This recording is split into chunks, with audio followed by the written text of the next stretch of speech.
Look at the picture. See the skull.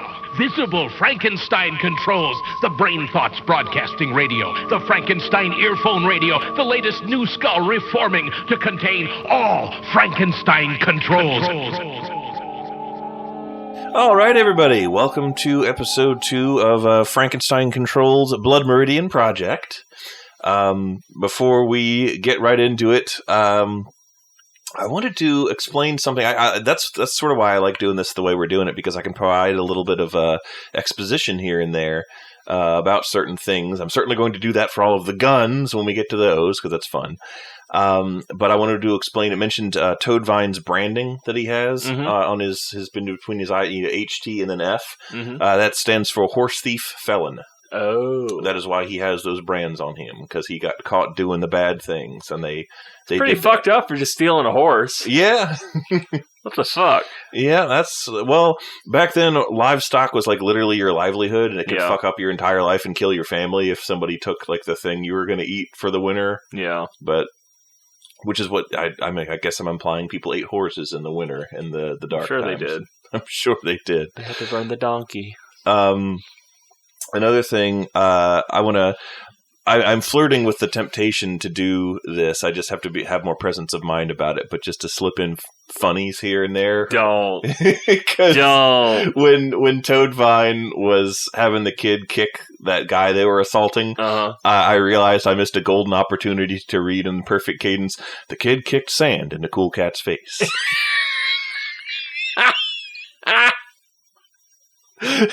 And it would have been funny if I just slipped that in cold, but I'll resist the temptation if you feel the experience would be more authentic without it. Yeah. I think so too. So when we last left the kid, he had just burned down that hotel and met Toadvine, and the judge watched him ride out of town. Yes. I'm actually going to skip a good portion of the chapter immediately following that, not because it's bad, because it's boring. Really? It's really boring. It's just meant to establish that the kid is sort of trickling westward, running out of food and money, and growing increasingly desperate. He comes across like a hermit who lives in an old hut, and the hermit is sort of a lot like Old Man McGucket from Gravity Falls, if Old Man McGucket said the N-word a lot. And he's just sort of like, I used to be a slave catcher. Want to see a dried, mummified black guy's heart that I have for some reason? And the kid's like, no, why'd you show it to me? And he's like, I'm crazy.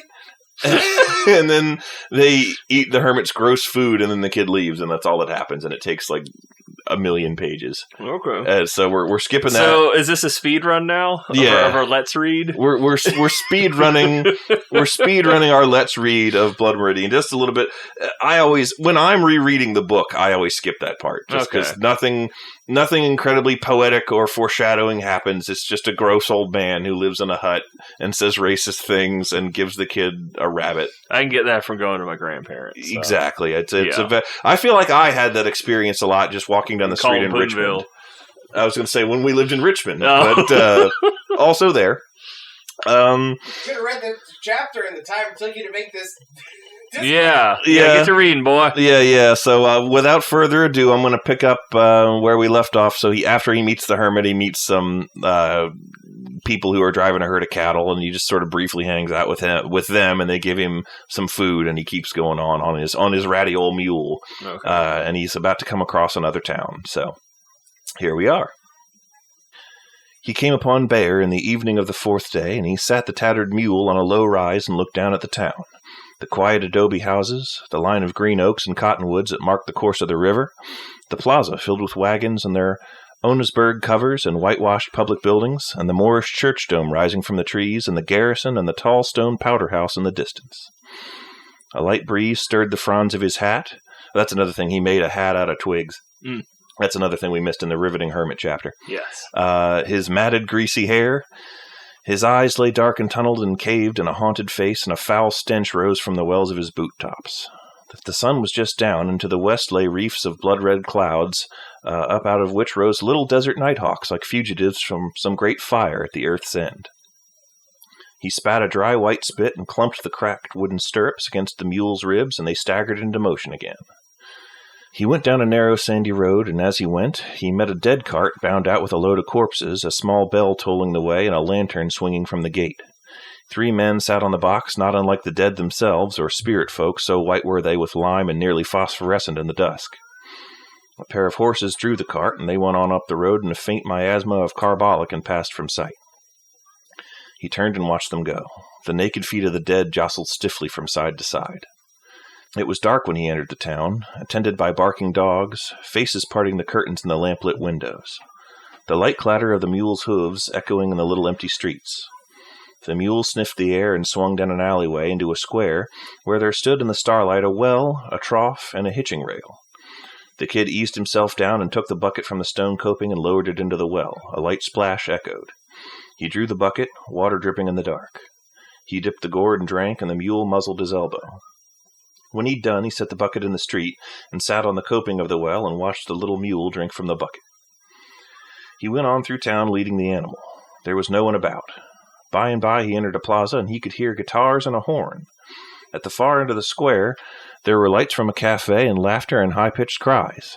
He led the mule into the square and up the far side past a long portico toward the lights. There was a team of dancers in the street, and they wore gaudy costumes and called out in Spanish. He and the mule stood at the edge of the lights and watched. Old men sat along the tavern wall, and children played in the dust.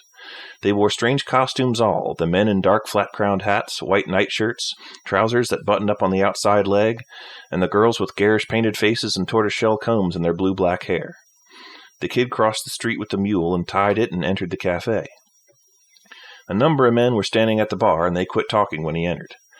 He crossed the polished clay floor, past a sleeping dog that opened one eye and looked at him, and he stood at the bar and placed both hands on the tiles. The barman nodded to him. "Dígame," he said. "I ain't got no money, but I need a drink. I'll fetch out the slops or mop the floor or whatever." The barman looked across the room where 2 men were playing dominoes at a table. "Abuelito," he said. The older of the 2 raised his head. "Que dice el muchacho?" The old man looked at the kid and he turned back to his dominoes. The barman shrugged his shoulders. The kid turned to the old man. "You speak American?" he said. The old man looked up from his play. He regarded the kid without expression. "Tell him I'll work for a drink. I ain't got no money." The old man thrust his chin and made a clucking noise with his tongue. The kid looked at the barman. The old man made a fist with the thumb pointing up and the little finger down and tilted his head back and tipped a phantom drink down his throat. "Quiere echarse una copa," he said, "pero no puede pagar." The men at the bar watched. The barman looked at the kid. "Quiere trabajo," said the old man. "Quien sabe?" He turned back to his pieces and made his play without further consultation. "Quieres trabajar?" said one of the men at the bar. They began to laugh. "What are you laughing at?" said the boy. They stopped. Some looked at him. Some pursed their mouths or shrugged. The boy turned to the bartender. "You got something I could do for a couple of drinks? I know damn good and well." One of the men at the bar said something in Spanish. The boy glared at them. They winked to one another. They took up their glasses. He turned to the barman again. His eyes were dark and narrow. "Sweep the floor," he said. The barman blinked. The kid stepped back and made sweeping motions, pantomiming, that bent the drinkers in silent mirth. "Sweep," he said, pointing at the floor. "No está sucio," said the barman. He swept again. "Sweep, goddammit," he said. The barman shrugged. He went to the end of the bar and got a broom and brought it back. The boy took it and went to the back of the room. A great hall of a place. He swept in the corners where potted trees stood silent in the dark. He swept around the spittoons, and he swept around the players at the table, and he swept around the dog. He swept along the front door, he swept along the bar, and when he reached the place where the drinkers stood, he straightened up and leaned the broom and looked at them. They conferred silently among themselves, and at last one took his glass from the bar and stepped away. The others followed. The kid swept past them to the door. The dancers had gone, and the music. Across the street, a man sat on a bench dimly lit in the doorlight from the cafe. The mule stood where he'd tied it. He tapped the broom on the steps and came back in and took the broom to a corner where the barman had gotten it. Then he came back to the bar and stood. The barman ignored him. The kid rapped with his knuckles. The barman turned and put one hand on his hip and pursed his lips. "How about that drink now?" said the kid. The barman stood. The kid made the drinking motions the old man had made, and the barman flapped his towel idly at him. "Andale," he said. He made a shooing motion with the back of his hand. The kid's face clouded. "You son of a bitch," he said. He started down the bar. The barman's expression did not change. He brought up from under the bar an old-fashioned military pistol with a flintlock and shoved back the cock with the heel of his hand, a great wooden clicking in the silence, a clicking of glasses all down the bar. Then the scuffling of chairs pushed back by the players at the wall. The kid froze. "Old man?" he said. The old man didn't answer. There was no sound in the cafe. The kid turned to find him with his eyes. "Está borracho?" said the old man. The boy watched the barman's eyes. The barman waved the pistol towards the door. The old man spoke to the room in Spanish. Then he spoke to the barman. Then he put on his hat and went out. The barman's face drained. When he came around the end of the bar, he had laid down the pistol, and he was carrying a bung starter in one hand. The kid backed to the center of the room, and the barman labored over the floor towards him like a man on his way to some chore. He swung twice at the kid, and the kid stepped twice to the right. Then he stepped backward. The barman froze. The kid boosted himself lightly over the bar and picked up the pistol. No one moved. He raked the frizzen open against the bar top and dumped out the priming and laid the pistol down again. Then he selected a pair of full bottles from the shelves behind him and came around the end of the bar with one in each hand. The barman stood in the center of the room. He was breathing heavily, and he turned, following the kid's movements. When the kid approached him, he raised the bung starter. The kid crouched lightly with the bottles, fainted, and then broke the right one over the man's head. Blood and liquor sprayed, and the man's knees buckled and his eyes rolled. The kid had already let go of the bottleneck, and he pitched the second bottle into his right hand in a road agent's pass before it even reached the floor, and he backhanded the second bottle across the barman's skull and crammed the jagged remnant into his eye as he went down. The kid looked around the room. Some of those men wore pistols in their belts, but no one moved. The kid vaulted the bar and took another bottle and tucked it under his arm and walked out of the door. The dog was gone. The old man on the bench was gone, too. He untied the mule and led it across the square. Just wanted to drink. Yep. He woke in the nave of a ruinous church, blinking up at the vaulted ceiling and the tall swagged walls with their faded frescoes. The door of the church was deep in dried guano and the droppings of cattle and sheep. Pigeons flapped about through the piers of dusty light, and 3 buzzards hobbled about on the picked bone carcass of some animal dead in the chancel. His head was in torment and his tongue swollen with thirst. He sat up and looked around him. He put the bottle under his saddle, and he found it and held it up and shook it and drew the cork and drank. He sat with his eyes closed, the sweat beaded on his forehead. Then he opened his eyes and drank again.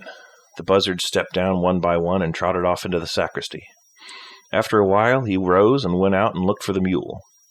It was nowhere in sight. The mission occupied 8 or 10 acres of an enclosed land, a barren purlieu that held a few goats and burros.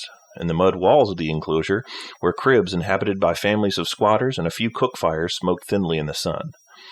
He walked around the side of the church and entered the sacristy. Buzzards shuffled off through the chaff and plaster like enormous yard fowl. The domed vaults overhead were clotted with a dark furred mass that shifted and breathed and chittered. In the room was a wooden table with a few clay pots, and along the back wall lay the remains of several bodies, one a child. He went on through the sacristy into the church again and got his saddle. He drank the rest of the bottle, and he put the saddle on his shoulder and went out. The facade of the building bore an array of saints in their niches, and they had been shot up by American troops trying their rifles, the figures shorn of ears and noses and darkly mottled with lead marks oxidized upon the stone. The huge carved and paneled doors hung a whop on their hinges, and a carved stone virgin held in her arms a headless child. He stood blinking in the noon heat. Then he saw the mule's tracks. They were just the palest disturbance of the dust, and they came out of the door of the church and crossed the lot to the gate in the east wall. He hiked the saddle onto his shoulder and set out after them. A dog in the shade of the portal rose and lurched sullenly out into the sun until he had passed, and then lurched back. He took the road down towards the hill through the river, a ragged figure enough. He entered a deep wood of pecan and oak, and the road took a rise, and he could see the river below him. Men were washing a carriage in the ford, and he went down the hill and stood at the edge of the water, and after a while he called out to them. They were sopping water over the black lacquerwork, and one of them raised and turned to look at him. The horses stood to their knees in the current. "What?" called the man. "Have you seen a mule?" "A mule? I just lost a mule. I think he come up this way." The man wiped his face with the back of his arm. "Something come down the road an hour back. I think it went down the river yonder. Might have been a mule. Didn't have no tail nor no hair to speak of, but it did have long ears." The other 2 men grinned. The kid looked off down the river. He spat and set off along the path through the willows and swales of grass. He found it about 100 yards downriver. It was wet to its belly, and it looked at him and lowered its head into the lush river grass. He threw down the saddle and took up the trailing rope and tied the animal to a limb and kicked it half-heartedly. It shifted slightly to the right and continued to graze. He reached atop its head, but he had lost a crazy hat somewhere. He made his way down through the trees and stood looking at the cold, swirling waters. Then he waded out into the river like some wholly wretched baptismal candidate. He was lying naked under the trees with his rags spread across the limbs above him when another rider going down the river reined up and stopped. He turned his head. Through the willows he could see the legs of the horse. He rolled over onto his stomach. The man got down and stood beside the horse. He reached and got his twine-handled knife. "Howdy there," said the rider. He didn't answer. He moved off to the side to see better through the branches. "Howdy there, where you at?" "What do you want?" "Wanted to talk to you." "What about?" "Hellfire, come on out. I'm white and I'm Christian." The kid was reaching up through the willows, trying to get his breeches. The belt was hanging down and he tugged at it, but the breeches were hung on a limb. "God damn," said the man. "You ain't up in the tree, are you? Why don't you go on and leave me the hell alone?" "Just wanted to talk to you. Didn't intend to get you all riled up. You done got me riled." "Was you the feller that knocked in that Mexer's head yesterday evening?" "I ain't the law." "Who wants to know?" "Captain White. He wants to sign that feller up to join the Army." "The Army?" "Yes, sir." "What Army?" "Company under Captain White. We going to whip up on the Mexicans." "The war's over." "He says it ain't over. Where are you at?" He rose and hauled the breeches down from where he'd hung them and pulled them on. He pulled on his boots and he put the knife in the right boot leg and came out from the willows pulling on his shirt. The man was sitting in the grass with his legs crossed. He was dressed in buckskin, and he wore a plug hat of a dusty black silk, and he had a small Mexican cigar in the corner of his teeth. When he saw what clawed its way through the willows, he shook his head. "Kindly fell on hard times, ain't you, son?" he said. "I just ain't fell on no good ones." "You ready to go to Mexico?" "I ain't lost nothing down there." "It's a chance for you to raise yourself up in the world. You best make a move some way or other before you go plumb in under." "What do they give you?" "Every man gets a horse and his ammunition. I reckon we might find some clothes for you in your case." "I ain't got no rifle." "We'll find you one." "What about wages?" "Hellfire, son, you won't need no wages. You get to keep everything you can raise. We going to Mexico. Spoils of war. Ain't a man in the company won't come out a big landowner. How much land you own now?" "I don't know nothing about soldiering." The man eyed him. He took the unlit cigar from his teeth and turned his head and spat and put it back again. "Where are you from?" he said. "Tennessee." "Tennessee. Well, I don't misdoubt but what you can shoot a rifle." The kid squatted in the grass. He looked at the man's horse. The horse was fitted out in tooled leather with a worked silver trim. It had a white blaze on its face and 4 white stockings, and it was cropping up great teethfuls of the rich grass. "Where you from?" said the kid. "I've been in Texas since '38. If I'd not run up on Captain White, I don't know where I'd be this day. I was a sorrier sight than even what you are now, and he come along and he raised me up like Lazarus, set my feet on the path of righteousness. I done took to drinking and whoring till hell wouldn't have me. He seen something in me worth saving, and I see it in you now. What do you say?" "I don't know." "Just come with me and meet the captain." The boy pulled at the haulms of grass. He looked at the horse again. "Well," he said, "don't reckon it'd hurt nothing." They rode through the town, and with the recruiter splendid on his stocking-footed horse and the kid behind him on the mule like something he'd captured. They rode through narrow lanes where the wattled hut sat steaming in the heat. Grass and prickly pear grew on the roofs, and goats walked about on them, and somewhere off in that squalid kingdom of mud the sound of the little death bells tolled thinly. They turned up Commerce Street through the main plaza among rafts of wagons, and they crossed another plaza where boys were selling grapes or figs from little trundle carts. A few bony dogs slank off before them. They rode through the military plaza, and they passed the little street where the boy and the mule had drunk the night before, and there were clusters of women and girls at the well and many shapes of wicker-covered clay jars standing about. They passed a little house where women inside were wailing, and the little hearse cart stood at the door with the horses patient and motionless in the heat and the flies. The captain kept quarters in a hotel on a plaza where there were trees and a small green gazebo with benches. An iron gate at the hotel front opened onto a passageway with a courtyard at the rear. The walls were whitewashed and set with little ornate-colored tiles. The captain's man wore carved boots with tall heels that rang smartly on the tiles and on the stairs ascending from the courtyard to the rooms above. In the courtyard there were green plants growing, and they were freshly watered and steaming. The captain's man strode down towards the long balcony and rapped sharply at the door at the end. A voice said for them to come in. He sat at a wickerwork desk writing letters, the captain. They stood attending, the captain's man with his black hat in his hands. The captain rode on, nor did he look up. Outside, the kid could hear women speaking in Spanish. Other than that, there was just the scratching of the captain's pen. When he had done, he laid down the pen and looked up. He looked at his man, and then he looked at the kid. Then he bent to his head to read what he'd written. He nodded to himself and dusted the letter with sand from a little onyx box and folded it. Taking a match from the box of them on the desk, he lit it and held it to a stick of sealing wax until a small red medallion had pooled onto the paper. He took out the match, blew briefly at the paper, and knuckled the ring with his seal. Then he stood the letter between two books on his desk and leaned back in his chair and looked at the kid again. He nodded gravely. "Take seats," he said. They eased themselves into a kind of a settle made from some dark wood. The captain's man had a large revolver at his belt, and as he sat, he hitched the belt around so the piece lay cradled between his thighs. He put his hat over it and leaned back. The kid folded his busted boots one behind the other and sat upright. The captain pushed his chair back and came around the front of the desk. He stood there for a measured minute, and then he hitched himself up on the desk and sat with his boots dangling. He had gray in his hair and in the sweeping mustaches that he wore, but he was not old. "So you're the man," he said. "What man?" said the kid. "What man, sir?" said the captain's man. "How old are you, son?" 19. The captain nodded his head. He was looking the kid over. "What happened to you?" "What?" "Say, sir," said the recruiter. "Sir?" "I said, what happened to you?" The kid looked at the man sitting next to him. He looked down at himself, and he looked at the captain again.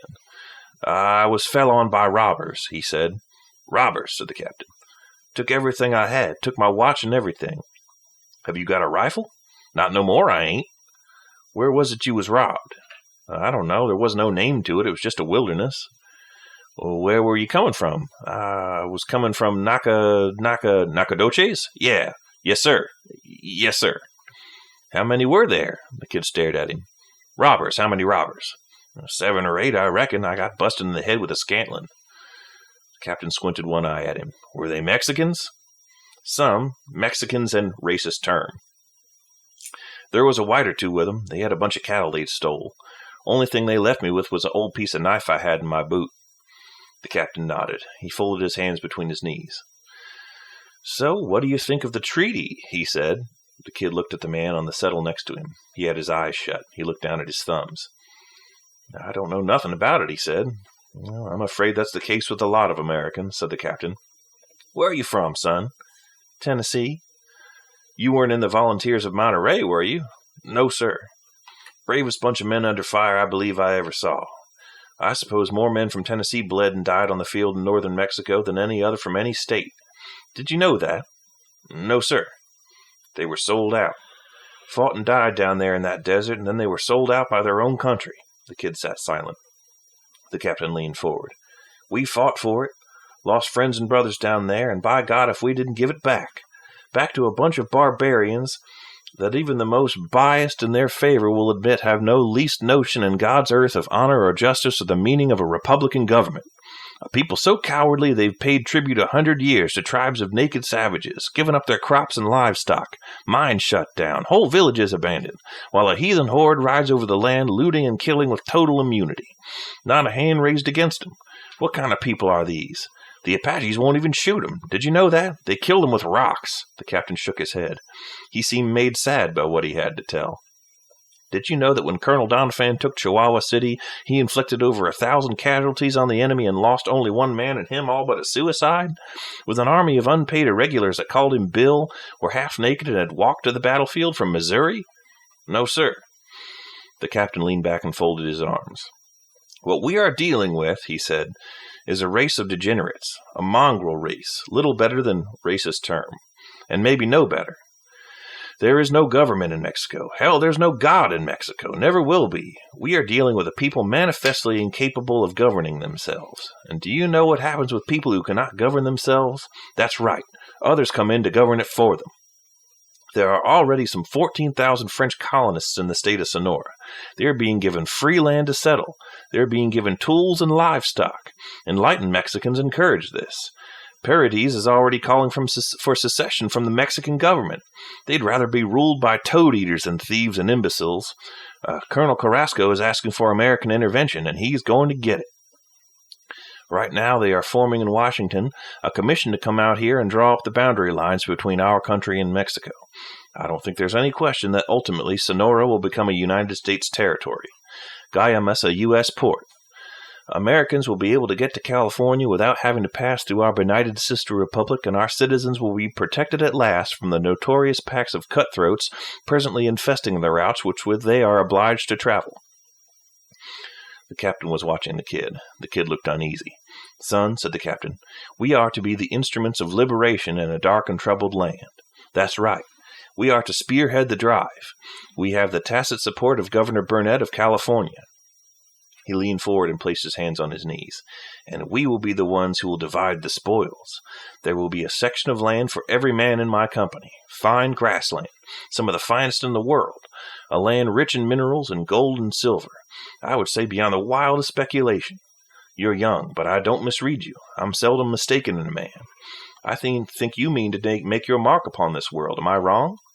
No, sir.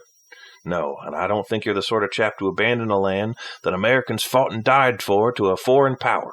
And mark my word, unless Americans act, people like you and me who take their country seriously while those mollycoddles in Washington sit on their hindsides, unless we act, Mexico, and I mean the whole of the country, will one day fly a European flag, Monroe Doctrine or no. The captain's voice had become soft and intense. He tilted his head to one side and regarded the kid with a sort of benevolence. The kid rubbed the palm of his hands on the knees of his filthy jeans. He glanced at the man beside him, but he seemed to be asleep. What about a saddle? He said. Saddle? Yes, sir. You don't have a saddle? No, sir.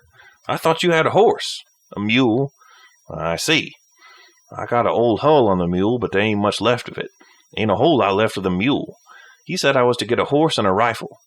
Sergeant Trammell did? I never promised him no saddle, said the sergeant. We'll get you a saddle. I did tell him we might find him some clothes, Captain. Right. We may be irregulars, but we don't want to look like bobtails, do we? No, sir. We ain't got no more broke horses, neither, said the sergeant. Well, break one. That old boy that was so good about breaking them is out of commission. I know that. Get somebody else. Yes, sir. Maybe this man can break horses. You ever break horses? No, sir. Ain't no need to sir me. Yes, sir. Sergeant, said the captain, easing himself down from the desk. Yes, sir. Sign this man up. Not as much happened this time around, but he's enlisted. Yeah, he's enlisted with a Republican fucking filibuster man. Yeah. Who thinks it is begawed his right to go down to Mexico and tell them how to live their lives. Yeah, seriously. Mexico's mine because I'm white and entitled. Mm-hmm. Join us next time for episode 3 of the Blood Meridian Project. B.R.I.'s already eaten a burrito. It's a huge, spicy burrito. Now even you know I am a menace. I hand you the secrets to save the entire human race and the entire universe.